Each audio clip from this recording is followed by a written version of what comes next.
ಇವತ್ತಿನ ದಿವಸ ಶ್ರಾವಣ ಮಾಸದ ಮೊದಲನೇ ಸೋಮವಾರ ಇರೋದರಿಂದ ಹಾಗೂ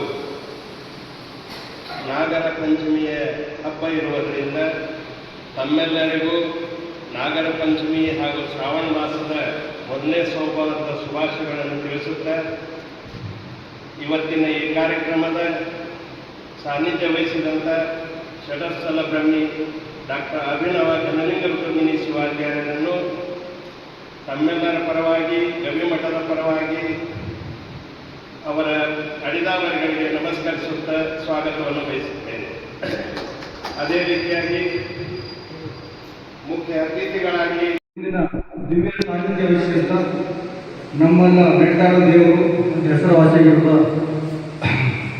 ಶ್ರೀ ಡಾಕ್ಟರ್ ಘನಲಿಂಗ ರುದ್ರಮುನಿ ಸಹವಾಸ ಪಾದಗಳಿಗೆ ನಮಸ್ಕರಿಸುತ್ತಾ ಅದೇ ರೀತಿಯಾಗಿ ವೇದಿಕೆ ಬೇಕಿದ್ದ ಬ್ರದರ್ ಸರ್ ಅವರು ಎಲ್ಲರಿಗೂ ನನ್ನ ಹಾರ್ದಿಕ ಅಭಿನಂದನೆ ಸಲ್ಲಿಸುತ್ತೇನೆ. ಅದೇ ರೀತಿಯಾಗಿ ವೇದಿಕೆ ಕುಟುಂಬದ ಗೋವಿಂದ ರೆಡ್ಡಿ ಅವರೆಲ್ಲ ಸೋದರ ಸೋದರಿಗೆ ನನ್ನ ಶ್ರಾವಣ ಮಾಸದ ಹಾರ್ದಿಕ ಶುಭಾಶಯಗಳು. ಆದಮೇಲೆ ನಾನು ರಸ್ತೆ ಸಾರಿಗೆ ಸಂಸ್ಥೆಯಲ್ಲಿ ಸುಮಾರು 30 ವರ್ಷಗಳ ಸೇವೆ ಸಲ್ಲಿಸ್ತಾ ಇದ್ದೀನಿ. ಇಲ್ಲಿ ಬಸವ ಕಲ್ಯಾಣ ಘಟಕದಲ್ಲಿ ಅಪ್ಪವ್ರು ನಾನು 3 ವರ್ಷದಿಂದ ಮೊದಲಿದ್ರು, ಅದು ಅಪ್ಪರು 3 ವರ್ಷದಿಂದ ಪರಿಚಯ ಆಗಿರಬೇಕು ಜಾಸ್ತಿ. ಯಾಕಂದ್ರೆ ಅವರು ಎಲ್ಲ ಪಾದ ಬಂದರೂ ಒಳ್ಳೆಯದಾಗ್ತದೆ. ಯಾಕಂದ್ರೆ ಈಗ ನಮ್ಮ KSRTC ರಸ್ತೆ ಸಾರಿಗೆ ಸಂಸ್ಥೆಯಲ್ಲಿ ಸುಮಾರು ಅಪಘಾತಗಳಾಗ್ತೀವಿ. ಅಪ್ಪರಿಗೆ ನಾವು ಹೇಳ್ಸಲ್ಲ ಬಂದ ಅಪ್ಪ ನಮ್ಮ ರಿಟರ್ನ್ ಚಾಲಕರು ಬರಬೇಕಂತ ಹೇಳಿದ್ರು. ಅವ್ರು ಬಂದು ಪಾದ ಹಾಕಿಕೊಂಡು ಇಲ್ಲಿ ತನಕ ನಮ್ಮ ಸಂಸ್ಥೆಯಲ್ಲಿ ಒಂದು ಗಾಡಿ ಆಕ್ಸಿಡೆಂಟ್ ಆಗಿಲ್ಲ.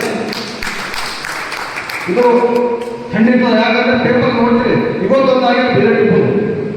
ಅದಕ್ಕಾಗಿ ನಮ್ಮ ಹೇಳಬೇಕಾದ್ರೆ ಅಪ್ಪ ಬಂದು ಭಾಳಷ್ಟು ಅದಕ್ಕಾಗಿ ಇವತ್ತು ಅತಿಥಿ ಸ್ಥಾನ ಕರೆದು ಸನ್ಮಾನ ಮಾಡಿದ್ದಕ್ಕಾಗಿ ಅವರಿಗೆ ಹಾರ್ದಿಕ ಅಭಿನಂದಿಸಿ ನನ್ನ ಮಾತಿಗೆ ಜೈ ಜಯ.